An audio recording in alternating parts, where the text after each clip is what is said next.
दोस्तों, जो खबर यूरोप से निकल कर आ रही है वो लिटरली बहुत ज्यादा सदमा देने वाली है दुनिया को।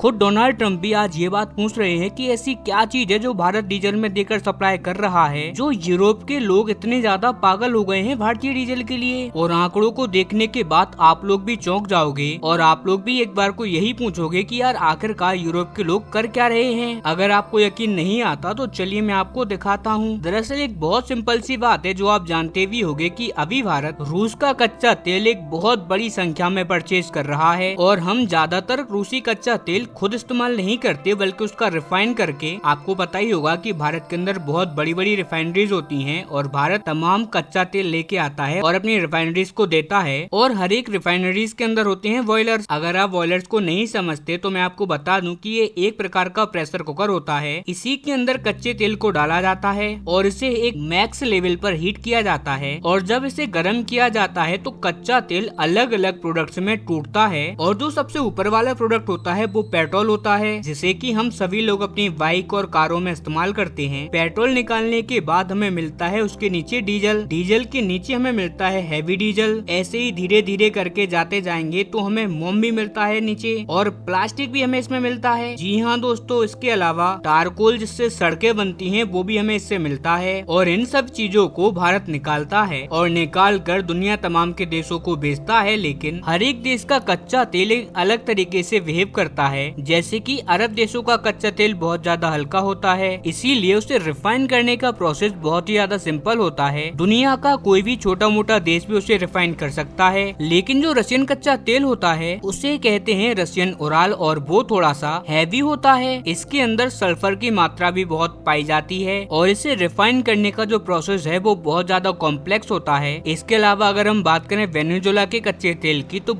वो और भी ज्यादा हैवी होता है। दुनिया में मात्र कुछ ही ऐसे देश हैं जो कि वेनेजुएला के कच्चे तेल को रिफाइन कर सकते हैं और भारत उनमें से एक है। खैर अभी हम बात कर रहे हैं रूस के कच्चे तेल की, तो रूस का कच्चा तेल सल्फर युक्त होता है, इसीलिए जब उसे प्रोसेस किया जाता है यानी कि जब उसे हीट किया जाता है तो उसके अंदर डीजल बहुत ज्यादा निकलता है। यानी कि भारत जो रूस का कच्चा तेल परचेज करता है उससे डीजल सबसे ज्यादा निकालता है। इसी वजह से आज की तारीख में भारत डीजल का सबसे ज्यादा एक्सपोर्ट कर रहा है। और भारत के डीजल का खरीदार कौन है? तो वो है यूरोपीय यूनियन। जी हाँ, यूरोप के 2 दर्जन से ज्यादा देश आज भारत से बम्पर मात्रा में डीजल खरीद रहे हैं और ये भी कोई छोटी मोटी संख्या में डीजल नहीं खरीदते। मैं आपको बता दूं कि अगर आप अक्टूबर 2024 से लेकर आज तक का आंकड़ा देखो तो ये किसी महीने 2.5 लाख मेट्रिक टन होता है, तो किसी महीने 3 या 4, 1-2 महीने तो ऐसे भी गए हैं बीच में जहाँ 5 लाख मेट्रिक टन आंकड़ा टच कर गया था। लेकिन हाँ, इससे ज्यादा नहीं जाता। लेकिन पिछले महीने जब डोनाल्ड ट्रम्प ने खूब यूरोपियन देशों पर दबाव डाला और कहा कि आप भारत से परचेज किए जाने वाला डीजल जितना हो सके उतना कम कर दो, और इसी वजह से सबको उम्मीद यही थी कि यूरोप ऐसा ही करेगा, भारत से कम डीजल परचेज करेगा। उन्होंने डोनाल्ड ट्रम्प से वादा भी कर दिया था कि हम भारत से पेट्रोल परचेज करना या डीजल परचेज करना पूरी तरीके से तो बंद नहीं करेंगे, लेकिन हम भारत से परचेज करने वाले डीजल को थोड़ा सा कम कर देंगे। लेकिन पिछले महीने के जो आंकड़े आए हैं उसे देखकर आप सभी लोग हैरान हो जाओगे।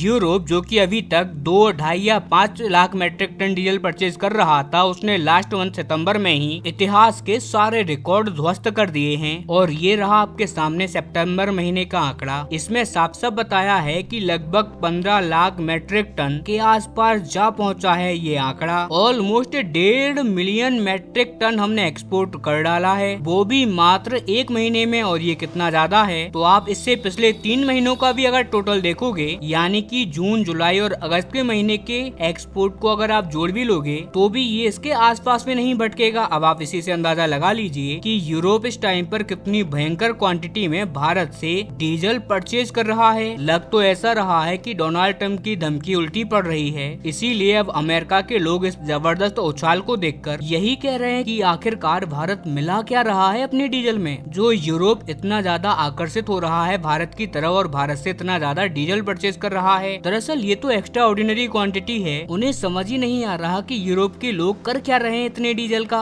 और आप यकीन मानिए, डोनाल्ड ट्रम्प के चमचे या चेले जो भी कहें, यूरोप से तो कुछ और ही कहानी निकल रही है। यूरोप के एक्सपर्ट ये कह रहे हैं कि ट्रम्प के दबाव के बावजूद आगे आने वाले टाइम में ये उछाल लगातार बरकरार रहेगी, यानी कि और भी ज्यादा मात्रा में यूरोप के देश भारत से डीजल परचेज कर सकते हैं। और इसके मेनली दो फैक्टर हैं। पहला तो इंटरनेशनल मार्केट में कच्चे तेल के दाम जो कि लगातार बढ़ते जा रहे हैं और आगे आने वाले टाइम में ये और भी ज्यादा बढ़ सकते हैं। और अभी भारत का जो डीजल है वो बहुत सस्ता पड़ रहा है यूरोप को। वहीं दूसरा बड़ा फैक्टर ये है कि भारत का जो डीजल है वो वर्ल्ड की बेस्ट रिफाइनरीज से रिफाइंड होता है, जिस वजह से रूस का जो हैवी सल्फर डीजल है वो भी ऑटोमेटिकली लो सल्फर होकर हाई एंड क्वालिटी में यूरोप में पहुंच रहा है, जो कि यूरोप के लिए बहुत ज्यादा फायदेमंद भी हो रहा है। यानी कि भारत न केवल यूरोप को एक क्वालिटी प्रोडक्ट दे रहा है बल्कि इसकी बहुत कम कीमत भी उन्हें चुकानी पड़ रही है। और इसी वजह से आपको ये हाइक अगले महीने भी बरकरार देखने को मिल सकती है। खैर, आप इस चैनल को सब्सक्राइब कर लेना, क्योंकि डोनाल्ड ट्रंप क्या प्रतिक्रिया देने वाले हैं इसके ऊपर ये भी मैं आपको बताऊंगा। फिलहाल के लिए इतना ही, हम मिलते हैं अपनी अगली वीडियो में। तब तक के लिए नमस्कार, जय हिंद।